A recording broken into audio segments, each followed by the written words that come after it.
Can China's economic system be compared to the world's most open advanced economies?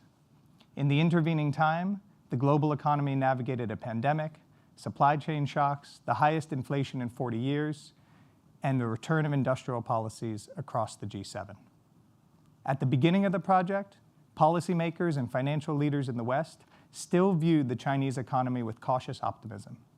Despite growing tensions between Beijing and Washington during the trade wars of 2017, China had made modest progress toward market economy norms since 2010. It was an open question whether China would continue that progress. 4 years later, we all know the answer. The Chinese economy has shifted away from market norms. But how the movement happened is just as important as the top line. The initial hope that China would adopt more transparent and market-oriented policies has failed to materialize.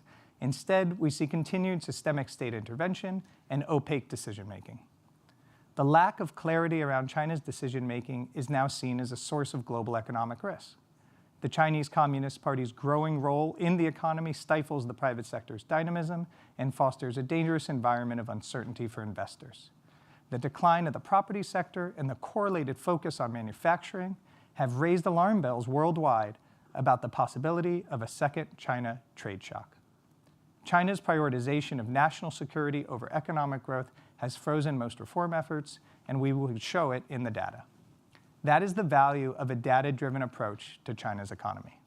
Instead of trying to calibrate policy based on official statements or one-off events, our method was to be comprehensive, objective, and focused on long-term trends. Right now, all eyes are on the US election. The next administration will develop a range of policies to grapple with China on trade, technology, Taiwan, and more. What kind of economic system will they be dealing with? As you will see today, China Pathfinder helps tell that story. What has surprised us the most in this process is how universally translatable this story is. These reports have been used by economists from West Point to Warsaw. Whether in London, Paris, Tokyo, or Beijing, you can find China Pathfinder referenced and cited. And so the answer to the question we set out to explore 4 years ago is clear. Is it possible to compare China's system to the world's open advanced economies? Yes, and it's important work. So let's get to the data. Dan, welcome back. It's year 4 of China Pathfinder, the end of this generation of the China Pathfinder process. Before we dive into the new data and the report, I wanted you to help set the scene for us a little bit of how we got here in this research. Josh, it's so good to be back here for another annual report release with you.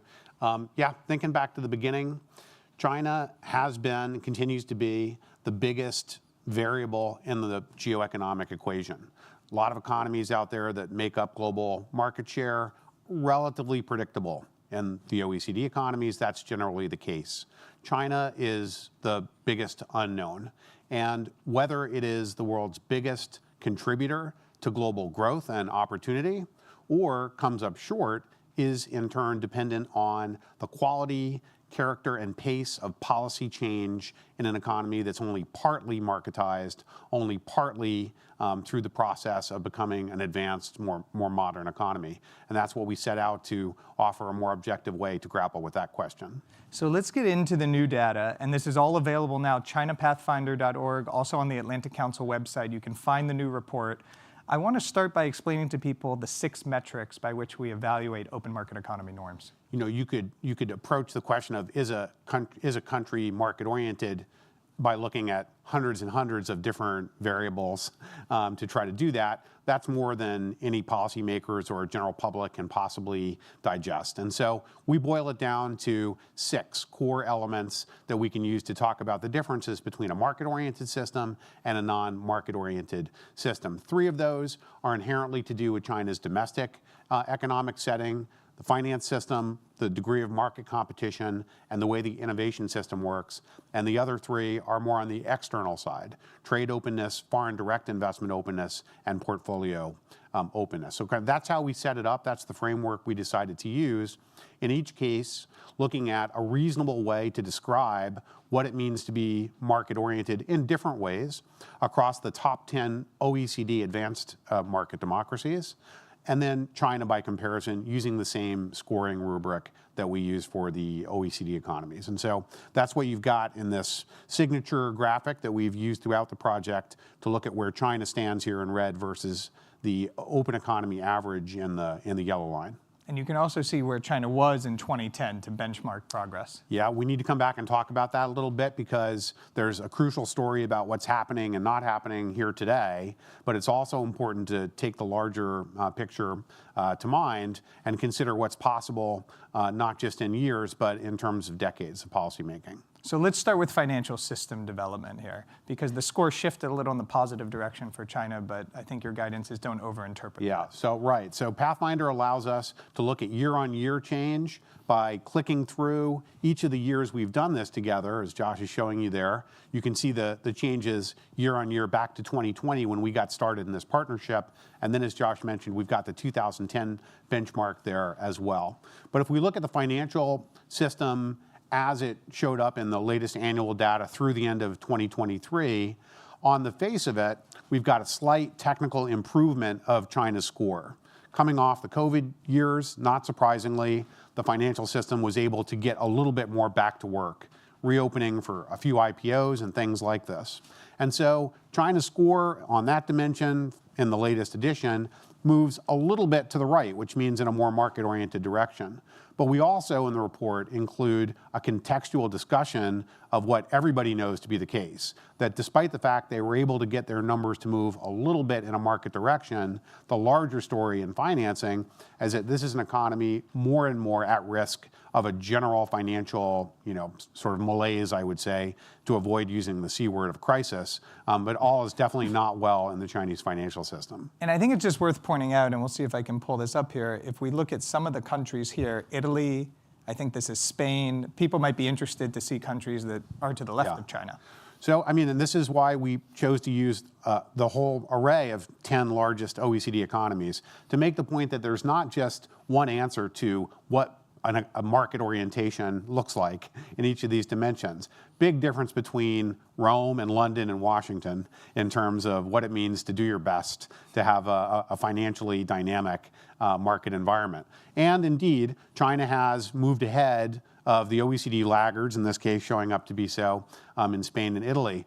But consider that China, as a $17 trillion economy, inherently has much more room for financial depth and breadth. Means it's a large capital market. It should be enough to attract global interest and have all the different varieties of financial sector players, from banks to non-banks, insurance, and all sorts of alternatives as well. So we shouldn't at all be surprised to see that China is able to compete with, sort of the low end of what it means to be OECD-like in terms of having financial players. The question is, why have they not made more progress given the scale of the Chinese economy? And useful as a frame of reference is to see the US, unsurprisingly, at the far end of financial system Sets the standard for global financial openness, no question about it there. While the US has kind of pulled back from a purely liberal model in trade, we might talk about a little bit here today.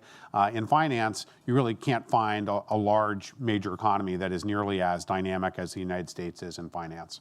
So let's get to market competition. I know this is one you always like to focus on when we do this presentation. Yeah, if you could only have one of these six to address the question of, is China still making a headway toward being more market-oriented, you'd probably want to use market competition. We're looking here at a whole variety of different indicators that you'll find detailed in the report, such as how big a role do state-owned enterprises play in the economy? And we can pretty much start and stop there, because whereas right through 2016, 2017, Beijing was really making serious effort to make room for independent boards of directors, running corporate governance at private firms, which were supposed to be where the action was in China's future. Since around that time, and we very much see it in the Pathfinder indicators here, state-owned enterprises have been pushed back to the front and are taking up more and more of the oxygen in the room. I think if we look, for example, as you'll find in the report, at how big a role SOEs have in bond issuance in China, just shy of 95% of all activity in the bond industry is state enterprises. And so you're just not going to have market competition dynamism, anything like what you see across the OECD. in a country that has that big a role for state enterprises. So let's go to modern innovation system. China scores better here. They have historically in our research over 4 years. The US actually a little worse than some of the other metrics. Yeah, in innovation, I mean, a sort of large sample of folks who pay attention to the global economy would generally assume that China is actually doing great on this dimension. And indeed, when we look at its position relative to the OECD averages, they're pretty close there and have made considerable movement toward market orientation. What does that mean? It means that more private-oriented venture capitalists play a big role in deciding where the cutting edge is going to be and funding new innovation, research, and development in an economy, for instance. And also that you have the institutions necessary to protect intellectual property so that if you take some risk trying to innovate and develop something, you're going to be able to enjoy the benefits of having taken that risk rather than having government come over and force the purchase of a big share of your business at the last minute after you succeed. And while China's done great traditionally over the past decade here, it's really stuck in neutral now. And I mentioned venture capital a second ago. While the numbers suggest that venture capitalists should still be interested in being in China, Chinese venture capitalists themselves are essentially saying, we're out, we're done, we can't work in this environment any longer. So pretty radical changes taking place in financing within innovation in China. So those are the domestic metrics. Let's look at the external ones. Trade openness. This surprised me because China has done better historically in our research on this, but not so this year. And you can compare, we can go back to 2022 here and see the shift where this is China in 22, and now let's go China in 23, if I can pull it up, and some backsliding. Yeah, indeed. Indeed. And also, just a side point here, you know, we're talking about 3 on the domestic side, 3 on the external. There are so many other things that we're not putting in the framework for the sake of concision, simplifying things to the point where people can digest. Of course, there's a lot more to talk about than just these elements, but these are the, you know, this is a really important way to kind of get the cliff notes, if you will. On trade, look, China today is seeing its goods exports go through the ceiling, right? Well noted in and Europe. You know, is that good news? Yeah. Well, I mean, in a sense, it means China's a bigger part of global trade. However, the character and nature of that trade surplus that China has built up is such that it has overturned the apple cart, if you will, and set off alarm bells, not just in Washington, certainly in Brussels, as we know from the past month, with duties being applied to Chinese exported electric vehicles for the first time. Something's happened here that is changing how we think about China's trade, goods trade, export success, right? So still got a strong position on the chart here, but how we interpret the strength we see changing rapidly in terms of goods trade. The reason why this score has actually backslid a little bit, as you note, is that it's not all about goods trade. In fact, the more you get to be an advanced high-income economy, the more services trade matters. Yeah. And at the cutting edge, as the Geoeconomic Center is quite focused on, digital trade as well. This is where so much of the marginal growth and what it means to be a trading economy are. And on those dimensions, China is not moving whatsoever. They're not keeping pace with what it means to open up in those dimensions of trade. And I'll show folks here, each of these metrics, you can dive deeper into it and understand, Dan is saying here, there's the goods trade, but here we go services trade, here we go tariff rates, and you can compare here. This is how we get to the composite scores up top. So there's a lot of data to go through in each of these. I'm just showing the trade one here to give folks a flavor of what they can explore on the Pathfinder website. Dizzying amount of complexity underneath each of these high-level distillations that we're offering you. Some people will be well-served just to kind of stay at the high level, and others are going to want to dig in and see what details available behind each of these 6 areas. So final 2, this is traditionally where China has scored the weakest in our metrics, direct investment openness, portfolio investment. Yeah, China, you know, less developed countries in general are well advised not to simply fling their doors open to the vagaries of global capital flows. However, when it comes to direct investment, which means companies bringing capital in to do fixed investment, build factories, build buildings, build offices, plant and equipment, China has generally been a star in that dimension for decades and decades. We'll get to portfolio flows in a second. But even on the direct investment story that China is such a poster child for how to do it better, 2023, which started with great enthusiasm among multinational investors that now that the pandemic's done, hopefully we're going to have morning in Beijing and we're going to have a really great opportunity to build our businesses out. By the end of 2023, completely different conversation involved. And now we look at the most recent data that we're now picking up into 2024.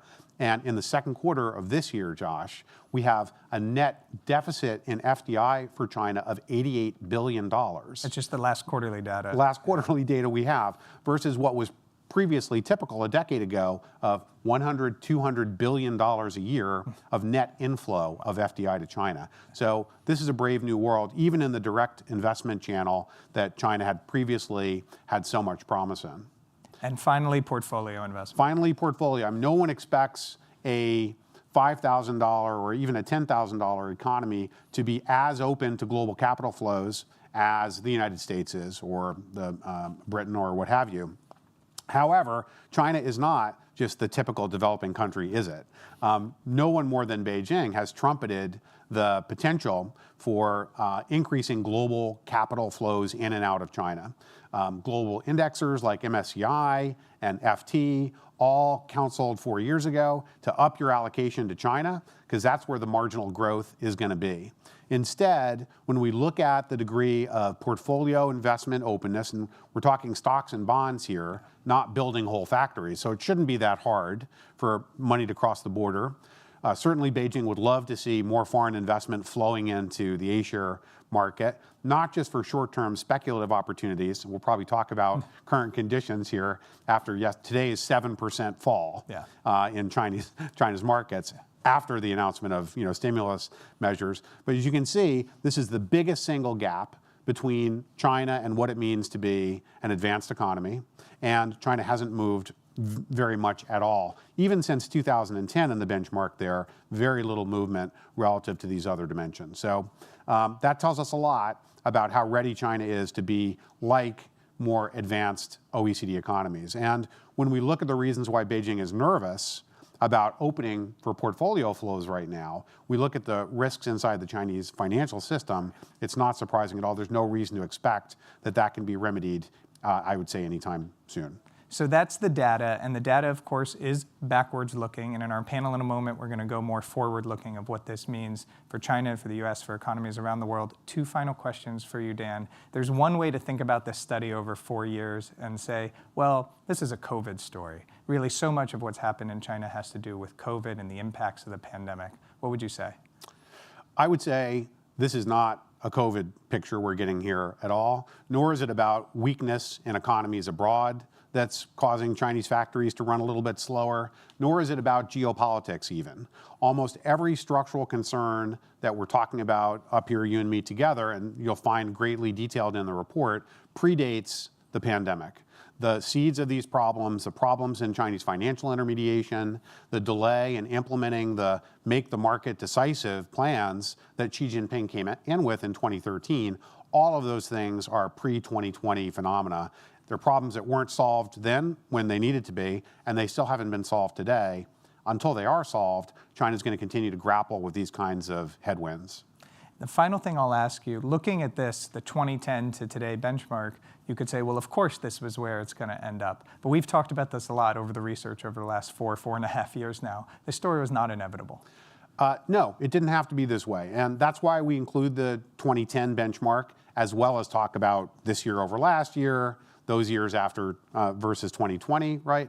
We can see that from where China started this journey 15 years ago, it was, for half that period, the first half, able to make really dramatic progress toward marketizing, toward putting independent boards in, toward opening up for outbound capital flows out of China, and also laying the groundwork to have capital come in. There was a lot of work done a decade ago to try to make the domestic capital markets play a larger role that didn't constantly require government stepping in and signaling, like we got yesterday and we'll get again this Saturday, like what the government wants to happen, which is no way to run a modern economy. So we know that China can make progress when it puts its mind to it. It has really redefined what's possible over our entire professional lifetimes, hasn't it?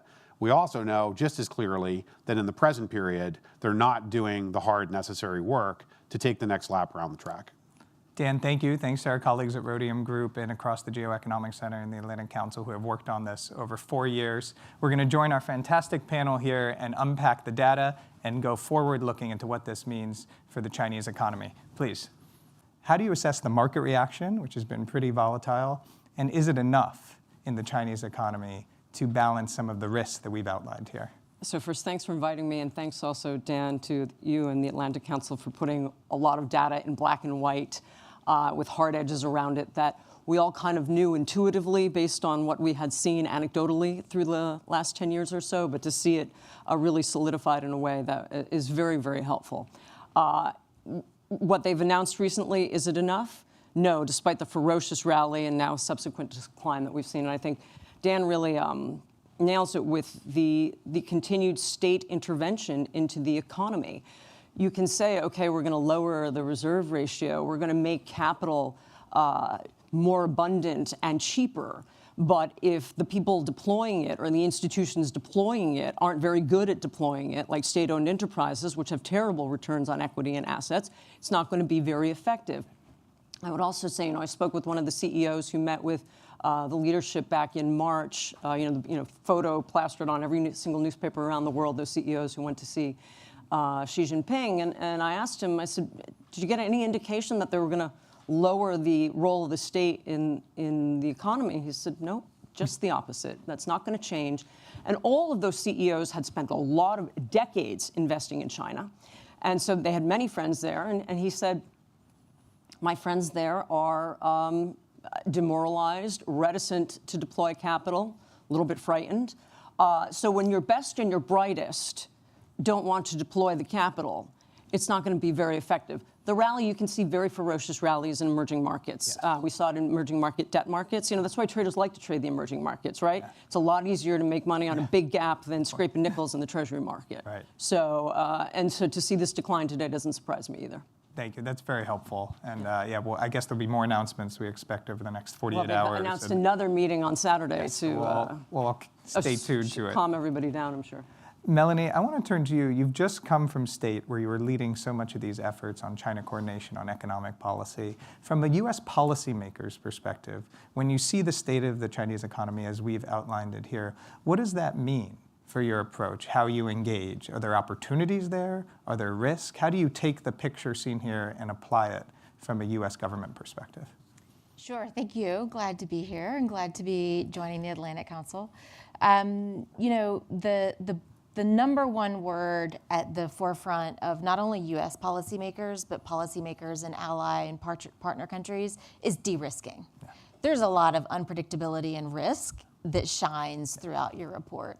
One element of it is the fact that clearly Xi Jinping has made the decision so far to not do the hard work required to grow China in a sustainable market economy way, but rather to double down on subsidizing exports and dump them on global markets, which threaten our automakers and Europe's automakers. That's a risk for us to think about. We also have the risk whereby China acts as a unified buyer and seller in global markets. And from an economic coercion perspective, many nations have faced the challenge of they've been selling to China, but that suddenly gets cut off if they do something that Beijing decides they don't like. There's another risk that we all have to think about of, first of all, the fact that the Chinese economy is as big as it is, and they are being blatantly, flagrantly non-transparent about what's happening within that economy brings another layer of risk. And I thought that the report handled really well the gradual and increasing disappearance of information that you had been relying on to make assessments of the Chinese economy. We shouldn't sugarcoat that. Yeah. That's a really big deal. If the second biggest economy in the world doesn't want people to know what's really happening inside of it, what the actual growth rates are, what youth unemployment is, that presents another element of risk. And then one thing we have to remember too is for developing nations that have been depending on PRC investment into hospitals, into roads, some of the numbers indicate that that investment is starting to dry up, and that creates another risk that we have to think about in the developing world. We don't want a Lehman Brothers style crisis of developing country infrastructure finance. From a US perspective, all of those things are active concerns that are on the table. I wish that I could say that I see great opportunity to engage Beijing and the problems be fixed overnight and have China go a different direction. We have to be real. That's not the signal that we're picking up from Xi Jinping. So most of where I see the answers are working with allies and partners to de-risk collectively so that we can reduce each of our costs. I'm really glad you raised the data point. I mean, China is a member, of course, of the IMF. They have a responsibility under the Articles of Agreement to provide data transparently. We've talked a lot about in our research together, Dan, with Rhodium Group, about how that's not happening. So this is something we'll continue to focus on, but I think you're right to raise it. Clete, Melanie talked about manufacturing capacity. We talked about EVs in the presentation with Dan. Can you outline your thinking on what it means when we say China's overcapacity in manufacturing? You know, Treasury's Jay Shambaugh spoke about this recently. The IMF had a different view. I'm curious for your perspective. Yeah, so first of all, great report, and thanks for having me. And I suspect we'd probably agree quite a bit on a lot of these issues. I mean, I think most folks who have worked on China issues in a Republican or Democratic administration see a lot of the problem the same way. And I think it's scary right now looking at the future, whether it's in EVs or in these other areas. And I think what we see going on is that China is basically doubling down, as she put it, in terms of investing in certain sectors. I think part of it is as a jobs program. I think part of it is to distort global markets. And because their economy isn't doing so well at home, we expect a lot more of that excess capacity to be exported abroad. And I think the next couple of years are scary for EVs and for a whole range of other products. You know, the other thing we see going on in the EV space is not only is China producing a lot at home that it's going to export, but it's also targeting third countries and then trying to use those as bases to sell into the United States. They're looking at some of our FTA partners like Mexico and Morocco. So I think, you know, I don't know if I need to take a side in the discussion of exactly how you define excess capacity, but it's producing beyond what an economic rationale would suggest in normal market economy situation, and it's being done for these variety of reasons. And then if you were back in the White House now and you were there, you know, in 2017, 2018, then what would you advise from a policy stance to address the second China trade shock, however materialized? So look, this is another area where I think there's a lot of overlap between Republican and Democrat, but maybe some important distinctions. One point I do want to make where I think we would agree is that no one is naive enough to think, okay, China's going to become a market economy and we have the ability to totally change their economic model. It's pretty clear which direction they're going to go under Xi Jinping. We're not naive. So I do think this notion of working with others to shape the environment around them, to figure out how do we trade freely amongst ourselves, how do we cabin in their excess capacity, that is the way to go. That is the direction I would advise President Trump to take. But I want to actually, from a broader perspective, highlight, I think, the similarities in architecture, and which is, you know, the Biden administration talks about investing in the United States. I think that's something a Republican administration would want to do. Now, they might do it slightly differently, and the way they would look at doing this is through tax cuts and regulations and things that make it easier for the private sector to invest in the United States, but the concept's the same. And then there's this question of competing with China, and I think our tariff structures have been pretty similar. I suspect that will be the case going forward. And then on this question of aligning with others, I think the Biden administration has tried to do this through IPEF, through the global arrangement on steel and aluminum. I suspect the Trump administration would be interested in doing this too, but maybe with more robust trade tools where you're actually aligning tariff structures and things like that. So a lot of similarities. And then lastly, in the engagement with China, again, this goes to my point about not trying to change China's market orientation. I do think that, like the Biden administration, a Trump administration would and should engage with China. But I suspect under a Trump administration, there'd be more of an interest in revisiting some of the things we had in the Phase 1 deal and actually trying to figure out in these sectors that aren't EVs, that are more commoditized, that there isn't a national security threat. Can we actually sell more in America? Can our company, or in China, can our companies actually sell more in China? So again, I wanted to point that out because I think there's a ton of overlap, strategic overlap, and maybe some differences in tactics within those silos. I'm definitely going to come back to the Phase 1 deal at some point. We'll talk about that. But Dan, let me bring you in on the overcapacity issue.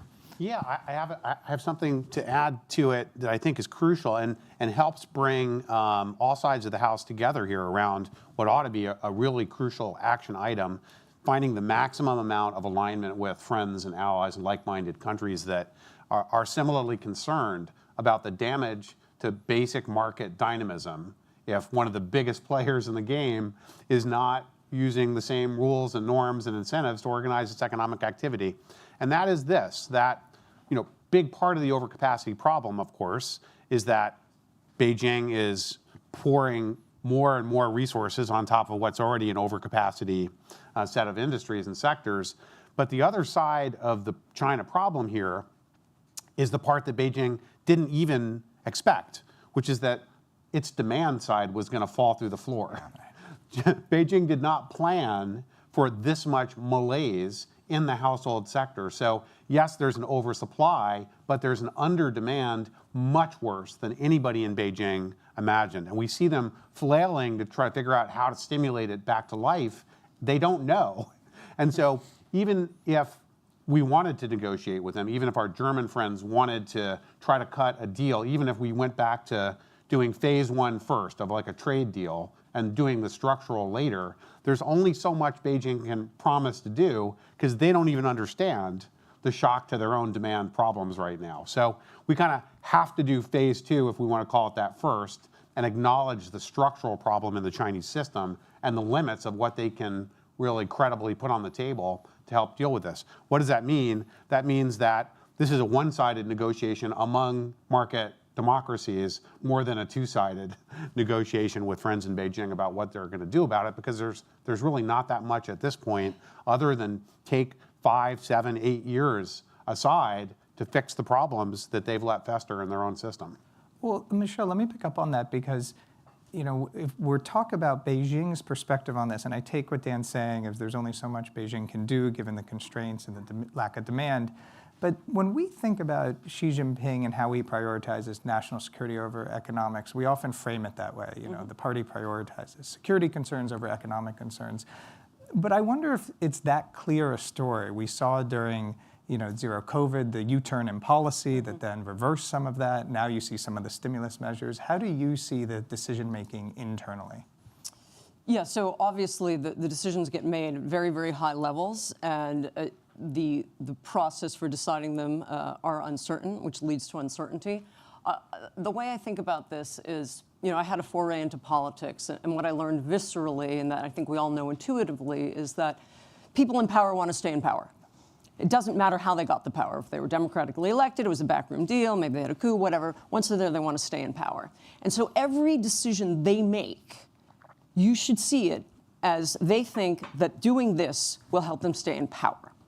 So what I think part of the rally was that we saw over the, when the announcements first started coming in was, aha, the leadership thinks they need to improve the economy to stay in power. It was a signal to a lot of participants like, oh, we're finally going to get something here, right? Because those decisions, when you have an independent central bank, they just chug along and make the decisions when they want to do, and it becomes very predictable, and you have 10,000 people on CNBC who tell you what they think they're going to do because they all understand the framework, right? When you don't have an independent central bank, you kind of wait around and see and say, oh, okay, now it's coming. So I think that is part and parcel of why we saw this huge gyration in the markets there. But, still going back to the original problem that I pointed out, if you have too much state intervention at every single level with the Communist Chinese Party being everywhere and a part of so many decisions, you're actually not going to get the returns that you expected from those moves. So the U-turns come, but they can flip back around. Absolutely, just like we saw with during COVID. Exactly. Clearly, there was a concern that, if we keep doing what we're doing, maybe we'll not be in power anymore. Right. So they undid it. I think that's really helpful as the driving principle, and then you can see the decision-making with that framework. Melanie, let me turn to you on the technological front. We show in the scores here that innovation system, unsurprisingly, as Dan said, does relatively well in China, given a lot of the advances coming out across a range of technologies. The Biden administration is aware of that. You see the decisions that have been made, and you've been part of them over the past several years. We think of export controls. We think of everything that's been done. How do you see those decisions going forward? Do you think they're effective? And how do you assess them internally in terms of what the next step should be? Sure. So first, I think it's really important that we separate out industrial policy from national security policy, because the administration sees those as very different things, and they should be. So on the industrial policy side, markets prioritize profit and efficiency, and that doesn't always check the box for governments who, in the semiconductor sector, for example, profit and efficiency might mean that we have no fabs in the United States, and there's been a decision made that for the sake of supply chain reliance and national security, we want to have some manufacturing here. So industrial policy is used to turn that on, to provide business incentives so that companies can make a profit with more than market incentives needed to make a profit, building fabs in the United States. That's the industrial policy side. The US does that very differently from China. I noticed the report kind of measured OECD and China industrial policy similarly, but it's important to realize that US semiconductor industrial policy is giving subsidies to TSMC and Samsung. Yeah, so it is there, point. right? So open to the best and the brightest globally. Yeah. It's not about US firms beating firms from other countries. China is not giving massive, subsidies on equal footing to US companies. Yeah. Japan is, which is great. So there are two different ways of doing industrial policy. What you raised is national security policy. And again, from an economic standpoint, you could look at China as just a market, but they're more than just a market. Governments have to take the national security side into consideration as well. China just fired an ICBM in our general direction, right? Beijing is ramping up their nuclear arsenal at a pace that we have never seen in history and refusing to tell anyone what those nukes are for. The Atlantic Council just last week released a great report demonstrating and making the case that there is a real risk that China would use nukes against the United States in a Taiwan Straits crisis. So from a Washington standpoint, we can't just think about market efficiency. We also have to think about where are these tech components going. And so I think that the Commerce Department, State, the Biden administration has done a very good job at working to target specifically what are the tech components that would fuel China's military machine and make it easier to fire an ICBM at the United States or otherwise target the US and our allies. Those very specific components are blocked from selling to China. It is incredibly hard to figure out what is the exact range of tech that I need to block to avoid from fueling China's military machine, but not undermine market sales unnecessarily. And that is why you see the administration re-upping these on a routine basis. They do their very best, watch what happens, see how technology develops over time, because the tech innovation cycle is always moving, and update as needed. And I expect that whoever wins in November, that continual assessment and update process will continue. That's the only way to get it right when tech is moving and changing as fast as it is. That makes complete sense. And Secretary Raimondo was here, right here, a few months ago, and she talked about Chinese EVs and sensors. And so she made the national security argument, not the industrial policy argument, when it comes to EV policy. I just wonder, and Clete, maybe I'll turn to you on this, does China see the distinction as clearly as we see the distinction on the national security and industrial policy? Because I'm not sure they operate that way domestically. Yeah, look, I give the Biden administration a lot of credit for trying to hold the line there and trying to explain both to China and to our partners and allies and also to our own companies sort of how they're drawing the distinctions. And I think sometimes you can do that. But I think it is tough to hold the line, and here's why. I do think inherently that the saying that we had in the Trump administration that there is a clear link between economic security and national security is unambiguously true. Yeah. If you have the strongest economy with the most innovative companies, the most money to spend, you know what? you're probably going to have the strongest military too, and you're probably going to have a lot of tools at your disposal, whether they're sanctions or other things, to be able to achieve your national security goals. I mean, if the dollar wasn't the world's leading currency, I mean, would we be able to use sanctions the way that we are? Probably not. And so I think it's impossible to fully deny that linkage. That said, I do think that in implementing things like export controls, trying to maintain sort of the small yard, high fence, these are the things that really go into the ICBM. I do think that's important for credibility. It's important to try to bring the allies along. But I think it's a difficult distinction to make in every case.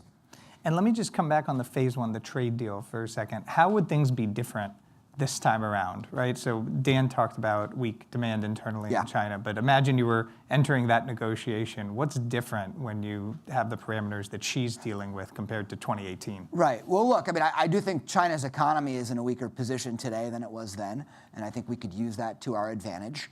I also think we probably have a clearer perception of what are the go, no-go zones within China. I think we probably have a clearer perception of what we can and cannot get them to do. And one of the things I mentioned earlier is sort of the concept of, we're going to make them more market-oriented like us. I think we're past that, right? And I think in 2017, we were just sort of starting to explore that space.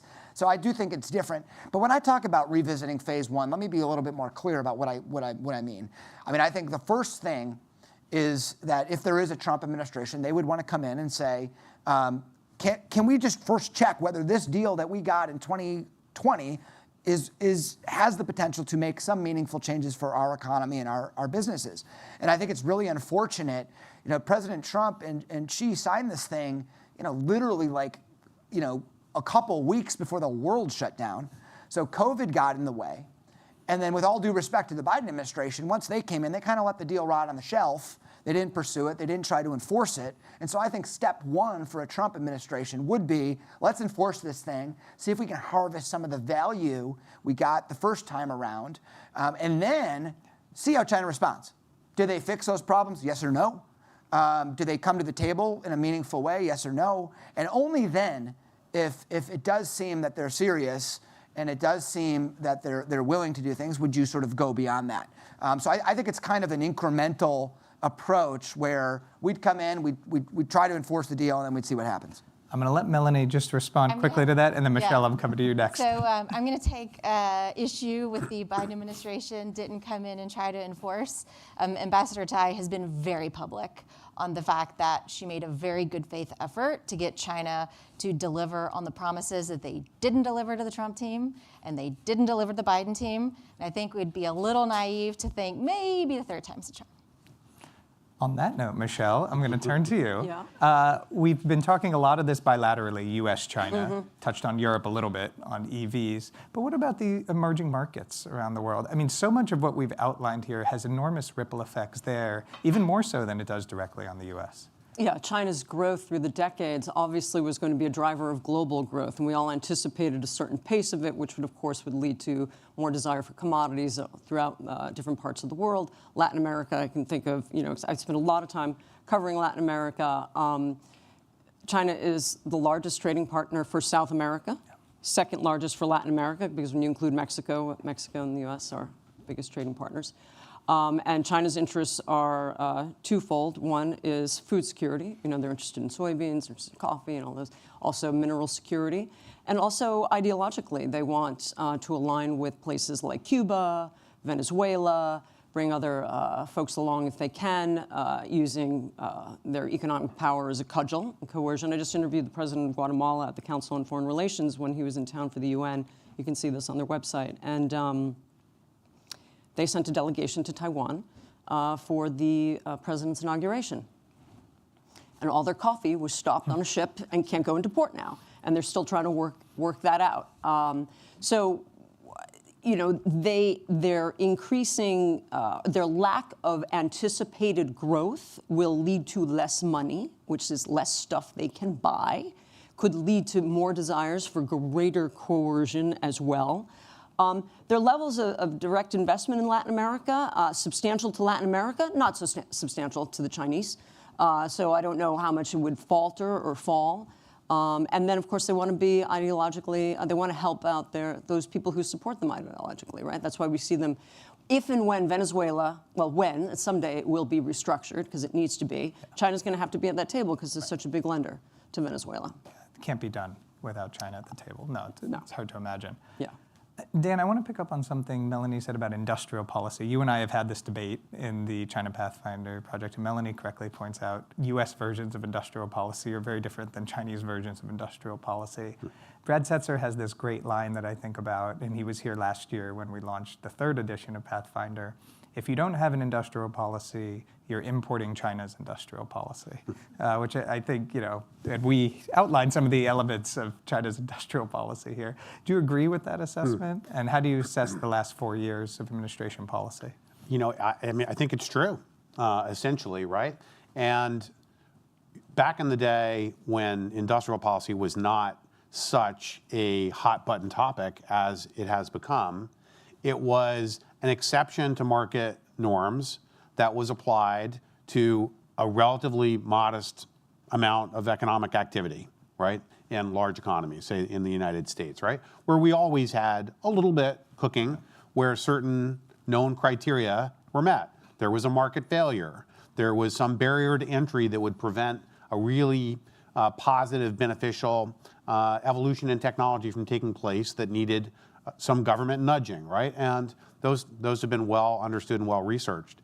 And just roughly speaking, I would say like maybe 2, 3, 4, 5% of the U.S. economy in that golden age of market, norms was addressed with some sort of industrial policy framework.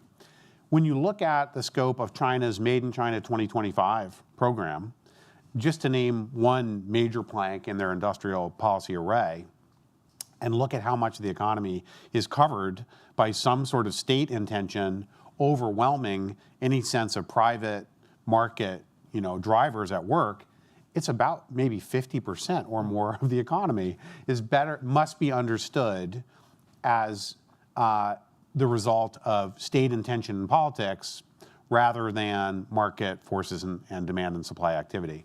And so that is spilling over into the world economy. China is setting prices in all of these industries where it has decided to drive using industrial policy at home. And if they could continue to deliver the prices we see today in electric vehicles and solar panels, things like that, for another 100 years, then we might say, maybe we should take advantage of that underpricing of products that China's doing. But what we're seeing right now, and what we're discussing in the report as well, is that that will not be the medium-term, let alone long-term average Chinese price of these products. Industrial policy at that scale of use cannot work.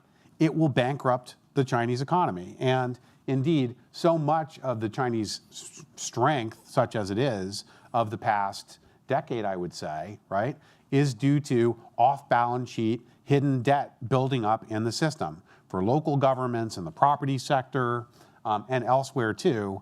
And that tells us that as attractive as a cheap EV looks right now, landing in Amsterdam, that's not going to be around for that long. Once everyone else's suppliers are out of business, prices are going to go up dramatically, radically. And so as we think about the role of industrial policy in our system here, I do think we need to understand and sort of self-quarantine against letting our market structure be defined by the imprudent choices being made in policymaking in China today. So strongly agree with Brad on that. So Khalid, let me turn to you because we're thinking about how the US addresses this. I asked you about phase 1 and what the future might look like. But what about the WTO? I mean, you have extensive background negotiating with the WTO. It doesn't have to just be a bilateral conversation when it comes to addressing China's practices. Yeah, that's right. But first, we've got this J.D. Vance-Walz dynamic going on here. So which one's which? I didn't want to interrupt before. I'm definitely Walz. But I got to respond to the phase 1 comment because I think it's important, right? I think it's important. And the phase 1 deal has an enforcement mechanism. Under this enforcement mechanism, if you believe the other side is not complying with the deal, you start a process of consultations, and if that does not resolve the issue to your satisfaction, you can put in place tariffs. The Biden administration has not utilized the Phase 1 deal enforcement mechanism. They didn't do anything on China tariffs for about 3.5 years until they endorsed the Trump framework and then made some tweaks around the margins. So I think to suggest that they tried and now we know that China will not comply if it is enforced, I think that's inaccurate because it hasn't happened. So I just wanted to make that point because I do think it's important, and that's where you will see a key distinction between the way that a Trump administration will handle Phase 1. Now, going to the WTO, I think you were generally interested in my views of how we address the China challenge there. I will say I am a longtime proponent of trying to work with allies through the international system where we can. I am also a major pessimist on our ability to utilize that existing framework to deal with the problems that we're facing today with China. I think just given that China doesn't have an interest in changing unless there is real pressure applied, and that the WTO requires consensus to effectively apply that pressure, I think it's really hard to see that as a viable path forward. What I would like to see is a configuration of the willing nations. I mean, some cross-section of G7, maybe you've got the Australians and the Koreans and others getting together and actually saying, you know what, we're going to try to create a set of norms and rules that go beyond WTO standards as it pertains to market economy activity that has more ambition, and try to adopt that paradigm and that hope that over time others can migrate into that system and then use that to pressure China. I just think the WTO as it stands today, we're not going to bring a dispute on China and change their behavior. We're not going to go to the WTO and get some new outcome that's going to change their behavior, because I think the prospect of getting consensus on that stuff is slim. So in the spirit of the debate metaphor you raised, we agreed not to fact check, but I will just say here that, the moderators are always I didn't sign that agreement. But, the moderators are always stacked against the Republicans. Yeah, I'm just kidding. No, bipartisan conversation. But, I mean, Melody, let me turn this to you. From my perspective, continuing the Trump tariffs over the time that the Biden administration was assessing what to do next is a policy choice in and of itself. It's not doing nothing from my perspective. That's an okay fact. Is that a fair fact check? So look, I think, what I'm hearing a little bit from Cleet here has echoes of what I hear, and I first of all, I think 90% we're in agreement. It's more the tactics. Yeah. So what I'm hearing a little bit has echoes of what I hear from Russia, from my friends across the aisle, which is, but when we're in office, they'll respect us and do what we ask. And I think we just need to be. I really want to go back to Michelle's point earlier about look at what Xi Jinping thinks he needs to do to stay in office. And I am quite sure that Xi Jinping would be willing to throw some cash at us and buy a couple of loads of soybeans or other U.S. consumer goods to get us to back off of the things that really matter. But we have to be laser focused on the market fundamentals that are on that screen that show the many ways in which Beijing is seeking to use industrial policy to disadvantage the United States so that Chinese companies can make a buck at our expense. That's more than a couple loads of soybeans. That is getting really serious on pushing China to either reform economically, which we have to recognize is not going to happen, or adjust ourselves to account for the fact that we're not going to be getting a great deal out of Beijing.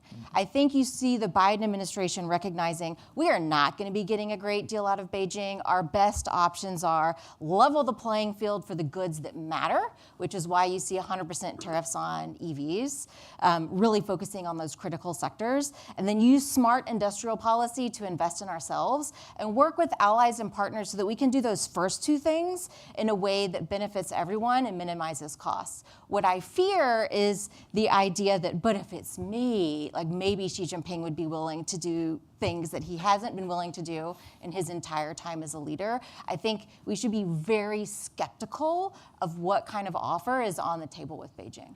So we have about 10 minutes left. I have a flood of questions coming in online. You can use askac.org for those who haven't, although it feels like almost every viewer has already, so I'm going to try to bucket a few together.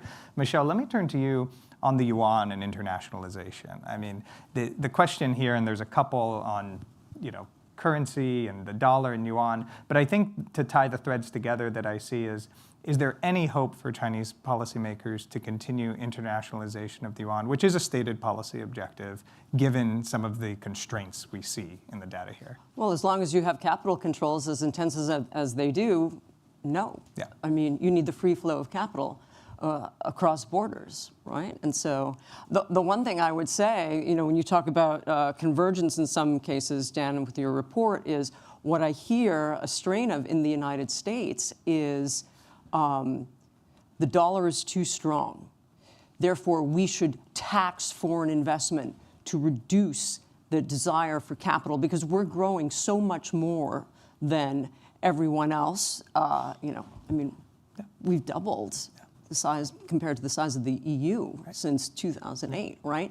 So those moves that China's doing, I hear, whispers that could happen here in the United States, versions of trying to slow down the movement of capital across the borders of the United States. Yeah, that makes sense. In a future administration.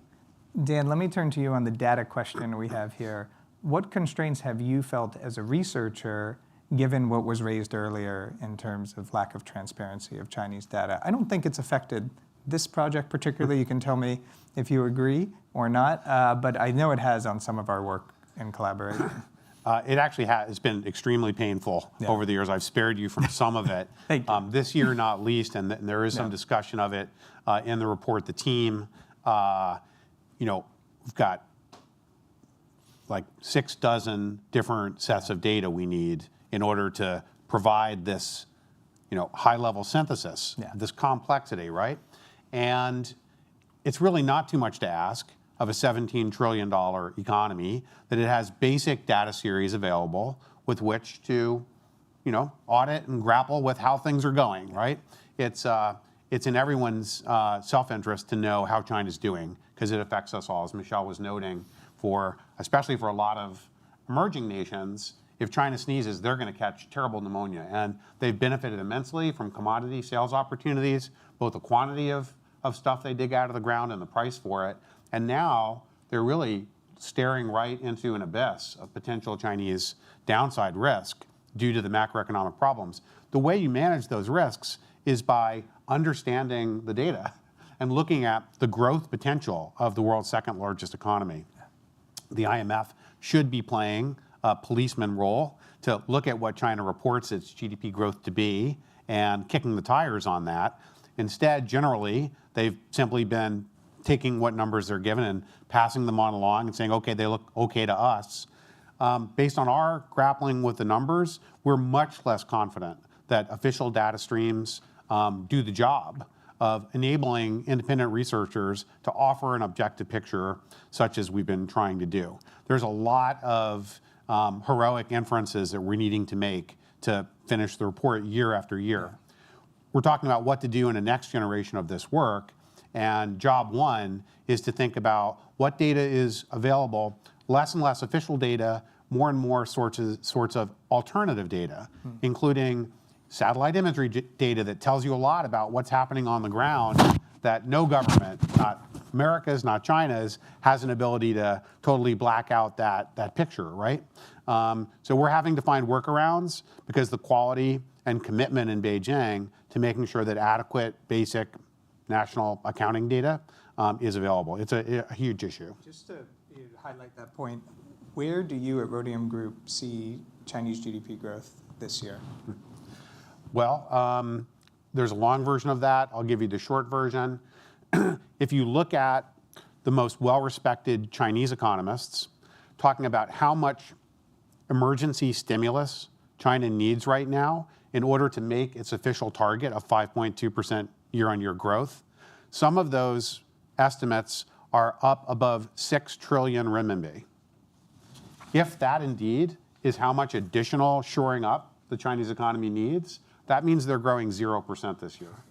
Now, the stimulus numbers we're actually going to get, I think, are going to be more in the lines maybe a third to half of that, which if you want to use that same methodology and back it out, means maybe they're growing 2, 2.5, 3, 3.5% right now, depending on how you want to do the numbers.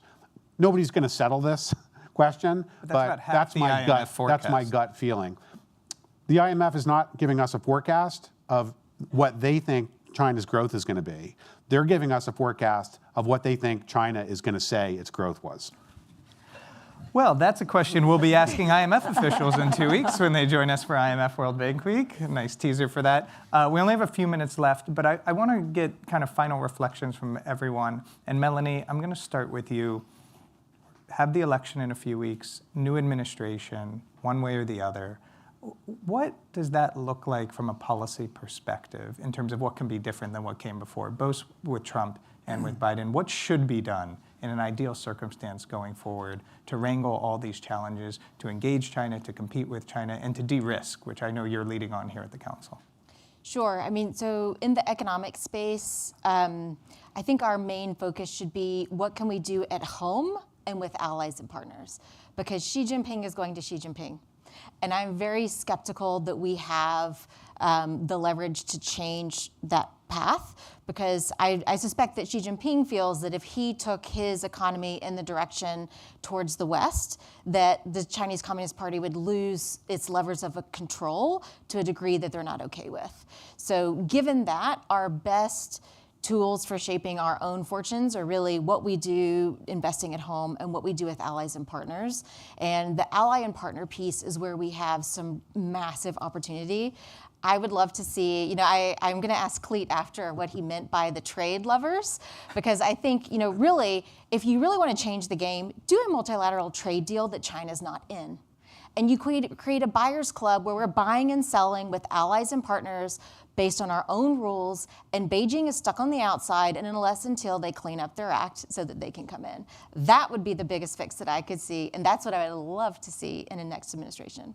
Well, that's a good one to take forward for sure, both us at the Council and then working on that multilateral trade deal without China. Cleet. Yeah, no, I want to respond to that. I mean, because I agree, right? And I think, we talk about the engagement with China, and there's different narratives and different ways to do it, right? I think, again, when you're talking about changing their entire economic structure, no one in the Trump orbit would be naive enough to think that that's actually going to happen. It is more to recognize that we can engage with them in some meaningful ways while we really look at strategic de-risking, decoupling, whatever you want to call it over here. Now, on this trade deal point, I do want to elaborate on this, because I think that there is a real opportunity here in a subsequent administration, and I would hope either. But what I would like us to focus on is the concept of a sectoral deal to de-risk from China in all the areas where we feel like we're over-reliant. And whether it be critical minerals, semiconductors, medical supply chains, things like that.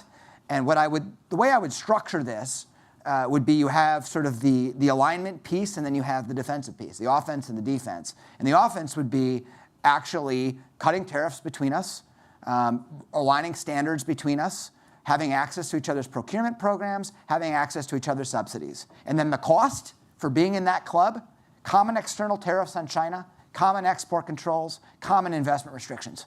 And I think those kinds of deals, real meaty sectoral deals, would really start this process of de-risking that is so important. And I think, I think that is an opportunity that we've kind of left on the shelf for a while here. And maybe we're not going to go back to comprehensive FTAs in the near term.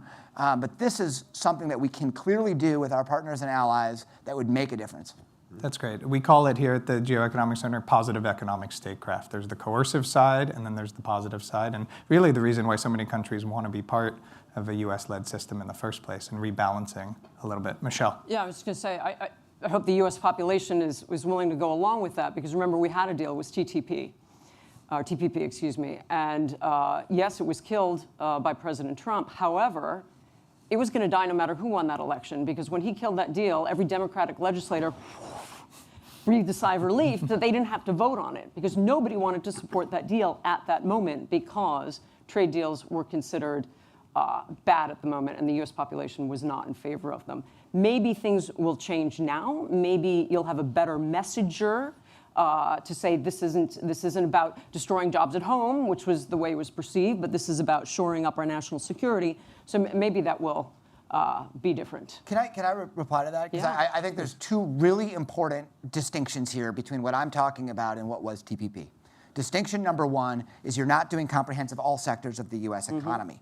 So when you look at TPP, all of the sectors, you have folks in the auto sector who are worried about it. You have folks in these other sectors who are worried about it. Here, we pick the sectors where we need to diversify, and everyone agrees on it for both economic and national security reasons. Second big distinction here is one of the critiques of TPP that I think was legitimate was that the rules of origin weren't strong enough so you could have backdoor Chinese content coming into the United States through these other countries. This deal would explicitly include provisions to have common external tariffs on China. It would include provisions to coordinate on export controls and investment restrictions with China. So you would really be addressing, I think, two of the things that led to TPP's demise, and it would be a way to start building back a trade agenda that meets the moment. And is supported by the U.S. public. Yeah, I think so. Dan, I want to turn to you, and in the closing minutes, what you think should happen going forward, but also just a reflection. We're at 4 years of doing this, the Pathfinder project, the end of this generation of Pathfinder. I'm just curious, from when we started in 21 to now, what surprised you the most about the research, what you didn't expect? I think, well, first of all, Josh, let me say, it's been such an honor and a privilege to do this in partnership with the Geoeconomics Center. Rhodium is an amazing assemblage of like 35 heavy-hitting China researchers, but we don't have a lot of the assets you guys have here to help put the story together in a way that's going to most effectively land on the policymaker desk and give it additional impact. So thank you so much for the partnership so far. Likewise. As we think about what's worth doing next on this whole front, it's really important to look back the past 4 years, think about what was most surprising. I think not just me, but probably just about everyone, including most Chinese economists in China, including those working at Chinese government agencies, are probably surprised and discomforted by how completely the leadership has prioritized political considerations and ideology and political messaging over all aspects of economic efficiency. The peril that the Chinese economy faces today, the damage to its long-term potential growth narrative that they can credibly talk to their friends around the world in trying to claw away a little bit of bandwidth from the United States, that has been greatly diminished. And it's not just a short-term thing that can be fixed by them flipping a few switches. It's going to take them a very long time and be extremely painful for them to do this. Yes, I mean, we get it. They want to make sure that they maintain their hold on power. And offices are like democratic niceties. Power is the whole shebang, right? But here's the thing. Without a certain baseline of economic dynamism, they don't get to stay in power. Or they stay in power on top of something that is shrinking in size, constantly facing social stability risks. These are the hard economic realities that Xi Jinping has to deal with. And it's shocking how starkly that has been put on the table by the policy choices of the past 4 years. Even just the announcement of new stimulus moves of the past two weeks, right, are like the end of zero COVID as well, which we all remember, are a stark capitulation that everything said previously, read my lips, we're not going to do this kind of stimulus that you're looking for because Chinese people can tolerate more bitterness and hang in there, is not the case. And they're having to toss that overboard and look at how are we going to get this thing back on track, because if we don't, we're not going to have a system here to stay in charge of.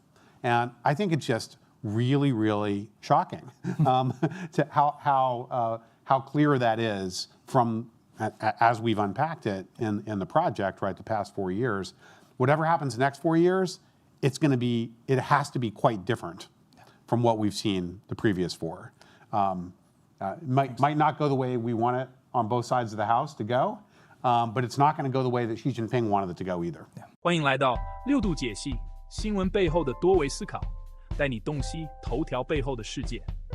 在今日华尔街频道的6度解析中，我们将深入探究时事热点，为你揭开新闻背后的真相。在这个信息泛滥、真相难觅的时代，6度解析应运而生。我运用海量数据、人工智能整合以及专家观点，层层剥析每个故事，通过实时背景数据挖掘，确保你获得全面的新闻资讯。然而，我们关注的不仅仅是数据，更重要的是将它们串联起来。我将分析多方视角，揭示隐藏的脉络，为你提供单一媒体常常忽略的背景信息。无论是政治、经济，还是全球事务，我都将为你带来最具洞察力的分析。试想一下，拥有洞悉全局的能力，做出明智的决策，参与有意义的讨论，这就是6度解析带给你的价值。它不仅仅是新闻分析，更是一种赋能的工具。加入今日华尔街的6度解析，共同探索头条背后的故事。你通往深度理解的旅程，从这里开始。不要只是阅读新闻，要解码新闻，理解新闻，活出新闻。这一切尽在6度解析。立即订阅，不错过任何真知灼见。因为了解真相仅仅是个开始。